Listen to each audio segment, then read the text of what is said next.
Hey, what's up YouTube? This is Dutch Out.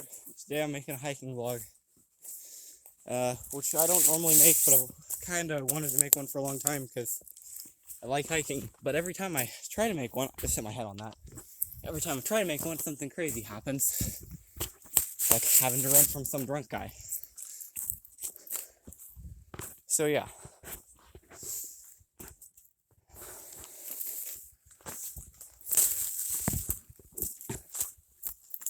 I'm going to be making this hiking vlog along with a review of Sackboy Big Adventure because Little Big Planet was my childhood, and so I really like that game.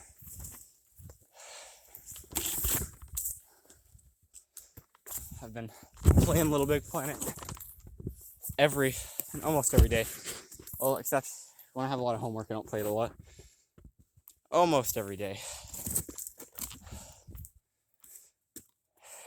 And yeah, first Little Big Planet game I had was Little Big Planet 2, so I have a lot of nostalgia with that. And then I got Little Big Planet 3. I was super excited for that, but it turned out to be glitchy, and the levels weren't great in it. So the community levels, though, were awesome because the create mode was just like way out in space awesome. So yeah, and then Little Big Planet PSP was like really cool too. It had amazing levels, not really much of a create mode, so it was kind of like the opposite of Little Big Planet. Yeah, Little Big Planet PSP was the opposite of Little Big Planet 3. Literally the polar opposite. So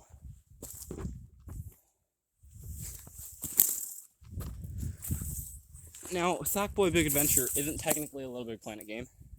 Not technically in the same canon. Kinda, I guess, since it's Sackboy, it's in the same canon as Run Sackboy Run, which is strange. But yeah, the levels in Sackboy Big Adventure are absolutely amazing. Perfectly decorated, perfectly designed, and yes, I'm hiking in my pajamas. And just everything about Sackboy Big Adventure so far has been 150% perfect. And yeah, another thing I like about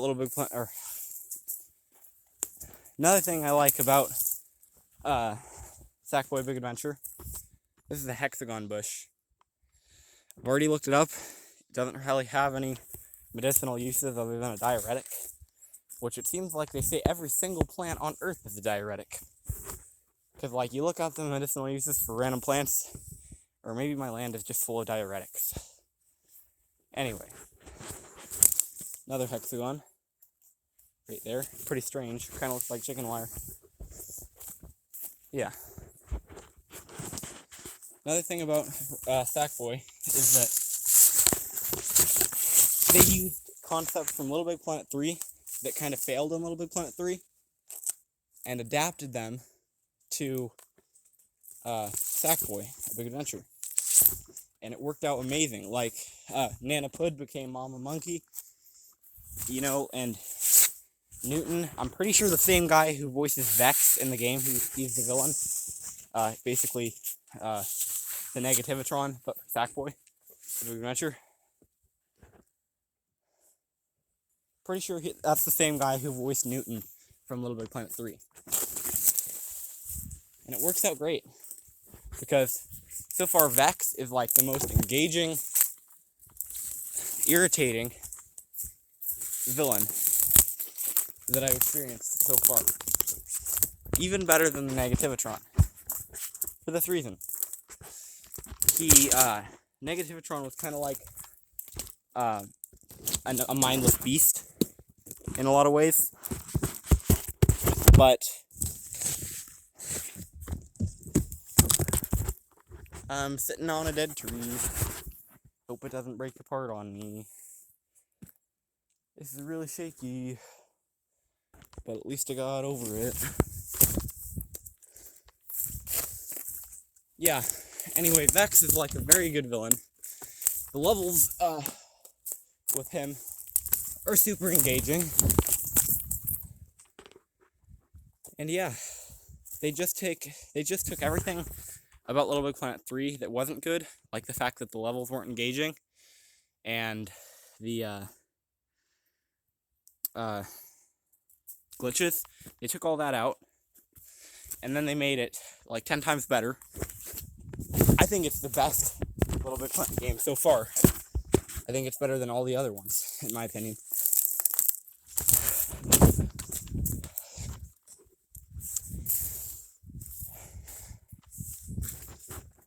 So anyway, yeah. And it is on PS4, so that's good. It's not just a PS5 game. Kind of annoying that they just released the PS4 not that long ago, and now there's a PS5.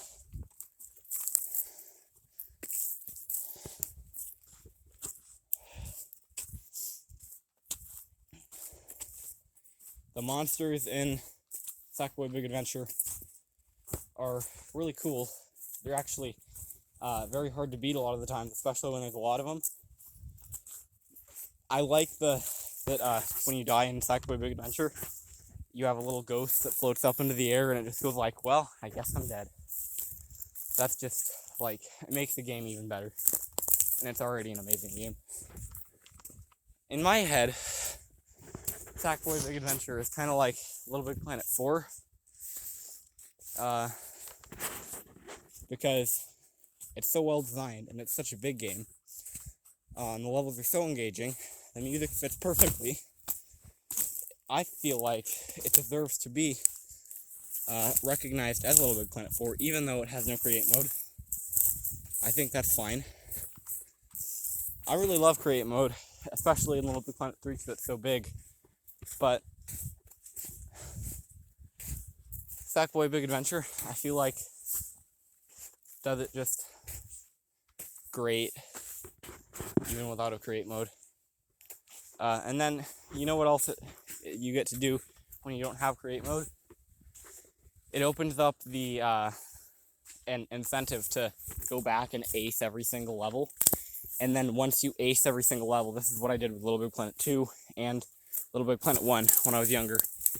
As soon as I aced every level, I would delete my account and then restart over. Even after I'd published like 10 levels or something, I'd just make a new account and start over. So there's probably a lot of dead accounts for me on Little Big Planet 2. And I can see myself definitely doing that with Sackboy Big Adventure. Because it's a really fun game, and the levels are amazing. The music is amazing, they fit perfectly with the levels. Little Big Planet kind of always has done that though. Made the levels fit perfectly with the music. Kind of like, whatever that song is. Actually, yeah, whatever that song is. Like Ghosts and the Attic or whatever it is in Little Big Planet 2.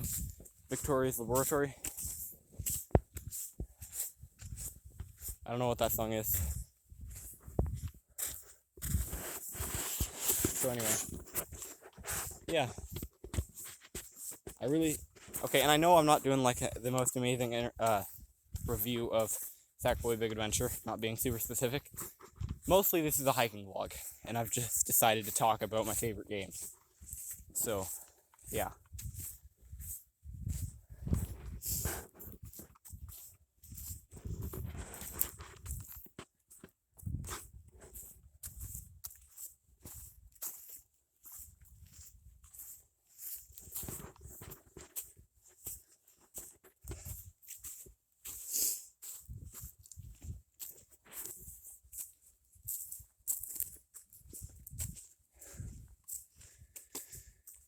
So, I basically said everything I have to say about Sackboy Big Adventure.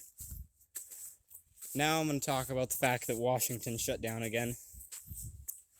So basically, this is how it is. I'm homeschooled. And I already was homeschooled before the COVID or anything. But the thing is that I went to Taekwondo at Integrity Martial Arts. So that was basically, all my friends were at Taekwondo. And after it shut down the first time, I got super depressed. Like extremely, extremely depressed. This time, however, I think I'm doing okay. I don't seem to be getting depressed. And I think that in large part has to do with the fact that I'm remembering to work out and go on a hike every day.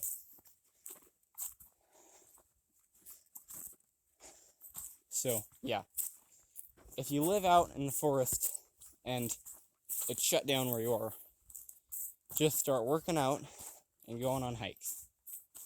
And hopefully that keeps you from being depressed, because it really sucks being depressed. And I don't mean like, oh, I'm so sad I'm depressed. I mean like I was literally just like deeply depressed. But I'm not anymore, so that's good. Oh, and another thing that I think is helping me from being depressed is I'm practicing magic every day.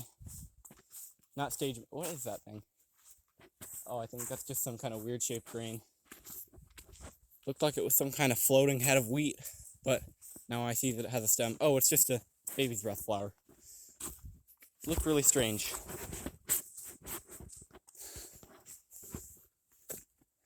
So, yeah. I've been practicing magic every day, and not stage magic. I'm talking about, and I mean, not high magic either, and also not Wicca or any of that. So I'm not practicing high magic, or low magic, or stage magic.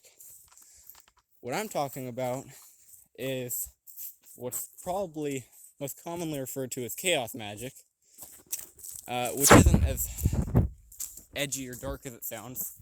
And to be honest, I'm kind of sick of people trying to make magic sound edgy, because it's super stupid.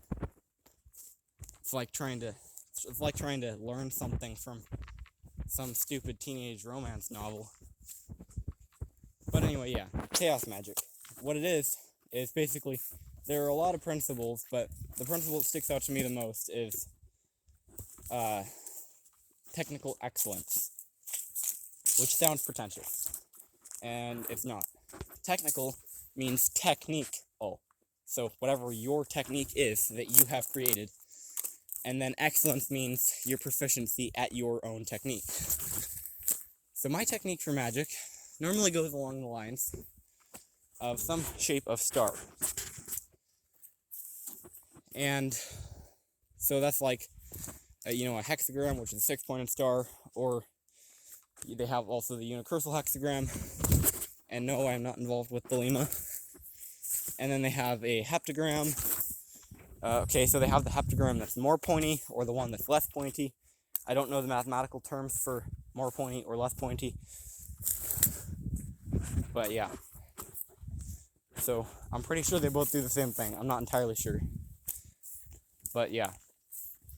Basically, my technique is I do a couple rounds of Wim Hof to get my energy and my chi flowing, and then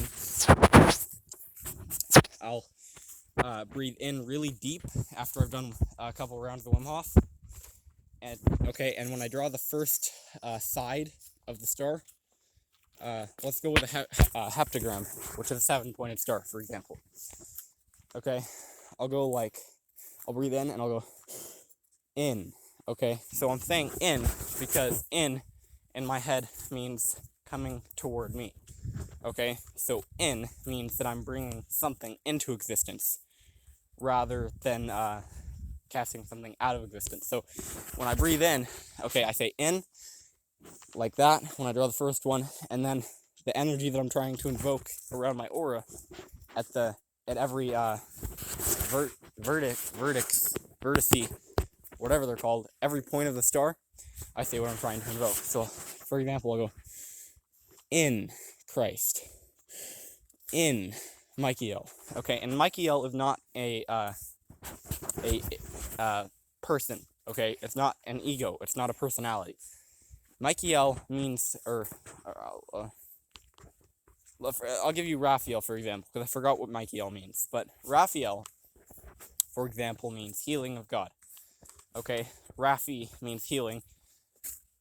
And then El means of God. So, yeah. They're literally just like words that you can use that sound a little bit crisper than saying healing of God when you get to the first point of the star. You can also just say healing of God when you get to the first point of the star. That's also totally acceptable. Because one of the main problems with magic is that they try to mystify everything instead of trying to demystify everything. Okay, they try to say everything is supernatural rather than saying, I assure you, there is no supernatural world. It's all natural. Okay? Like the spirit world, when they make it supernatural, they're taking it away from being natural. And they're making it the abnormal instead of the normal, which isn't what we want. Okay? So, yeah.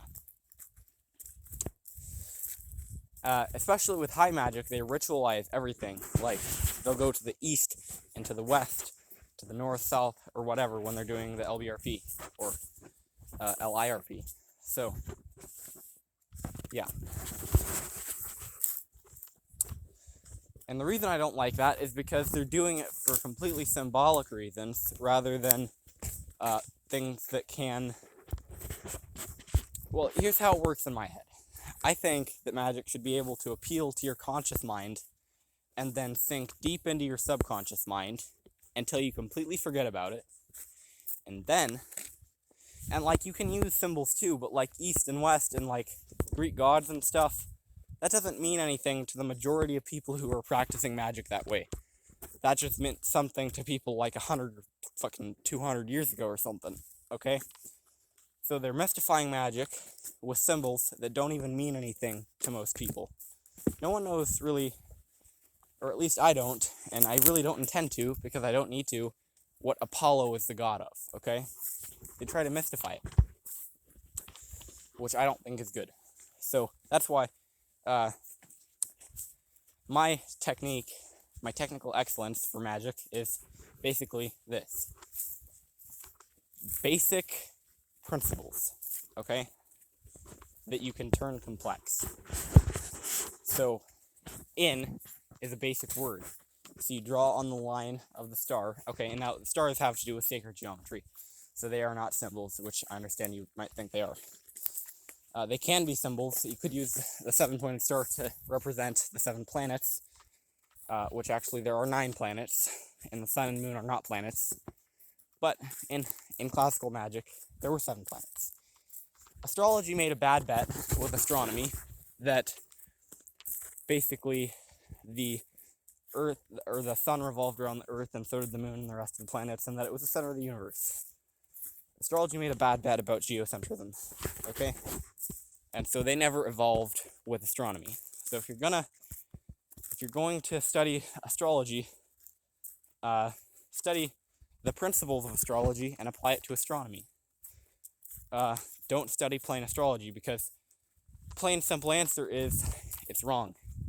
It's not correct. There's 7 planets, 2 of them aren't even planets. Alright? Now with the east, west, south, north thing, that could have to do with the magnetic field of the Earth and changing densities slightly as you move. I don't know. I really don't know if it does or not. But I choose to ignore that just because I don't know what it does. And it might seem kind of naive to ignore stuff that you don't know what it does, but basic principles, okay? That is my form of magic, is using basic principles in a complex manner.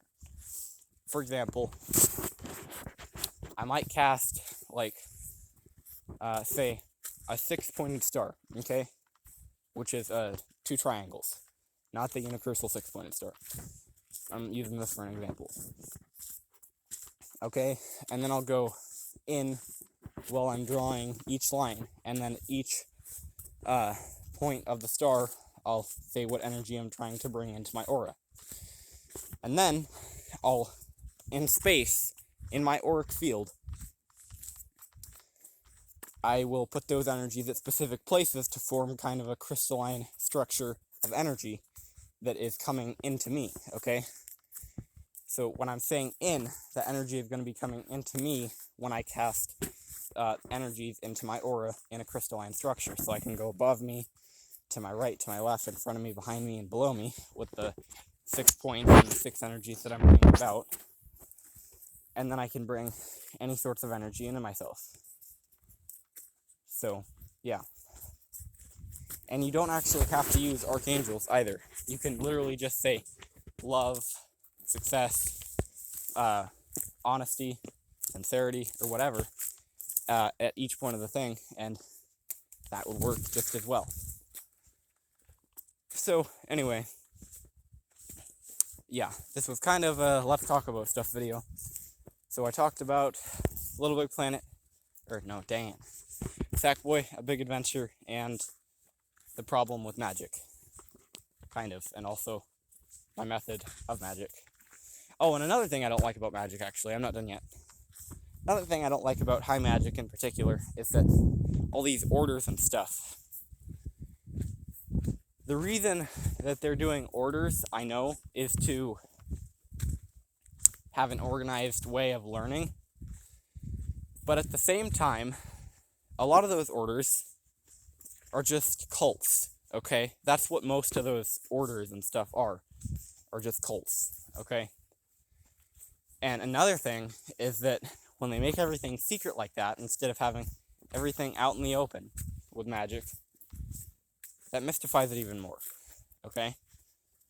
And so that makes me think that actually the real purpose of all these orders and stuff is to keep magic out of the hands of the entirety of everyone, okay? Keeping the power of magic hidden. So yeah.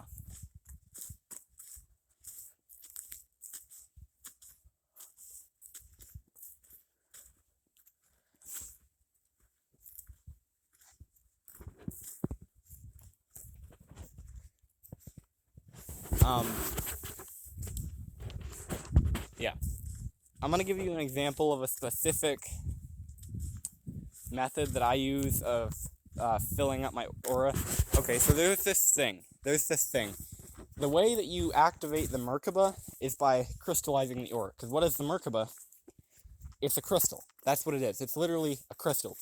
When you densify high vibrational energy enough into your aura, it crystallizes.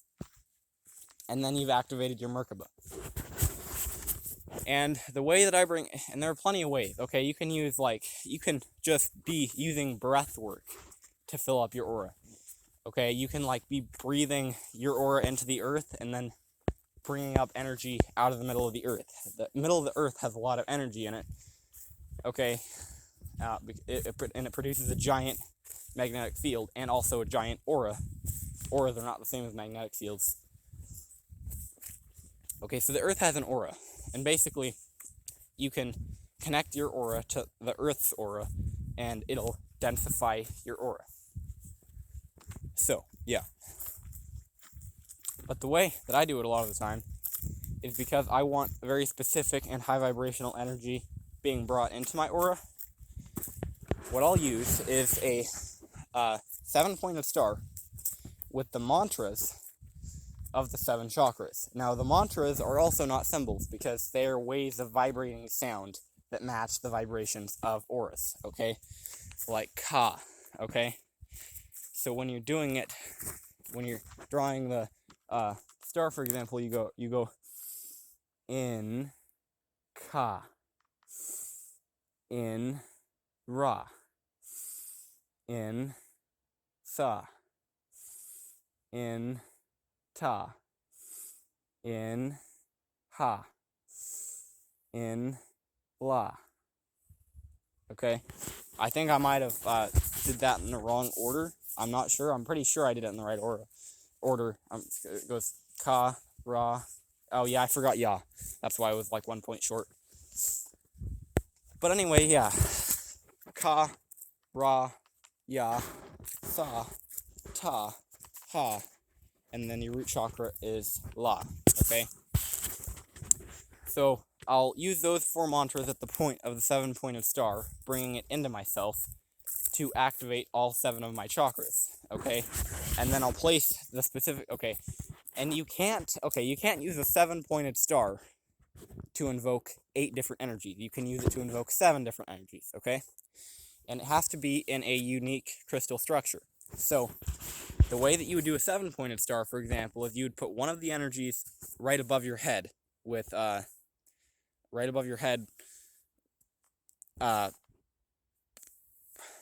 yeah. And then you'd put one right in front of you at about neck level, and then another right in front of you at about knee level, and then one kind of over this way, but not kind of behind you and to your left at knee level, and one at neck level. Okay, basically you're making a 7-pointed crystal around yourself to bring energy into yourself. So you can activate all 7 of your chakras by using a 7-pointed star that way. Okay, you can also, like 8 elements, okay? 8 elements are 8 forms of chi energy, that flow through your body, and you can balance those also with a 8-pointed star, which is 2 squares. Yeah. So I hope you enjoyed this video. Totally leave a like, subscribe, and oh, and also there's another kind of 8-pointed star, which is unicursal, and it kind of looks like a table mat. Hope you enjoyed this video. Leave a like, subscribe, comment. Definitely hit the bell notification, because within a week of this video uploading, I'll probably get like 100 views. I have 500 subscribers. And in an entire week, only 100 of you watch my videos on average. So if you feel like it, if you actually are very interested in my videos, then go ahead and hit the notification icon so you can get notified of when I upload. Because I normally don't upload when I don't feel like uploading, which means that my content is, I feel like, pretty high quality, and most of the time it's fairly interesting. But at the same time, I try to do it in a monotonous way that also makes it boring, because the interesting and boring kind of makes it kind of balance out. So yeah, goodbye.